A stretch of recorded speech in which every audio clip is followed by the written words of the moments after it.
Well, hello, church. Here we go again, the latest restrictions and changes to our rhythms and patterns of worship. So according to the mandate that is coming down, going into effect this week, faith-based organizations, that's us, are restricted to 25 or fewer people for a meeting. And so with that number, we really can't continue on to meet on Thursday night or Sunday morning for worship.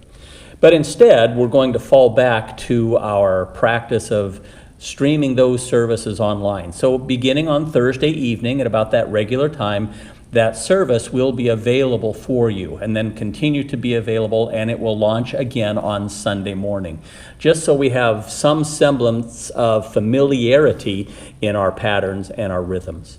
I want to let you know about a couple variations, however, in the change of our schedule.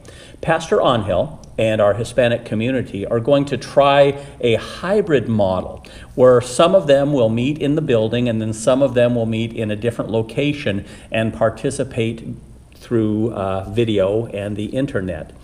If this is successful, we may also look at doing something along those lines. The first indication is that this shutdown or this new restriction is going to last for 2 weeks through the Thanksgiving holiday. If that's true, then we'll be back to the building soon. However, we know how this season is going, and so we're kind of planning that this may be longer than 2 weeks. Another thing that you need to know about is that midweek Bible studies and student ministries and prayer groups will continue to meet as usual, simply because those meetings are generally fewer than 25 people. So keep those on your calendar. This is a strange season, and there's much that would cause us concern, but I just want to remind you of something that we talked about early on in this process. It's one of the verses that I encourage you to memorize. It's from Isaiah chapter 26, verse 3, and it says, "You will keep him in perfect peace, whose mind is stayed on you, because he trusts you."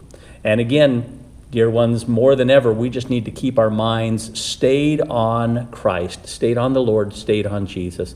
It reminds me of the chorus that we used to sing back in the 60s and 70s. Woke up this morning with my mind stayed on Jesus. That needs to be the theme of our life at this moment. So keep in touch. We'll let you know what our changes are. This could be a fluid situation, changing every couple weeks. But we won't despair, because we know who's in control. We know whom we have believed, and we're convinced, we are persuaded that he's able to keep that which we've committed to him until that day. Church, I love you. We'll get through this. We'll talk to you soon.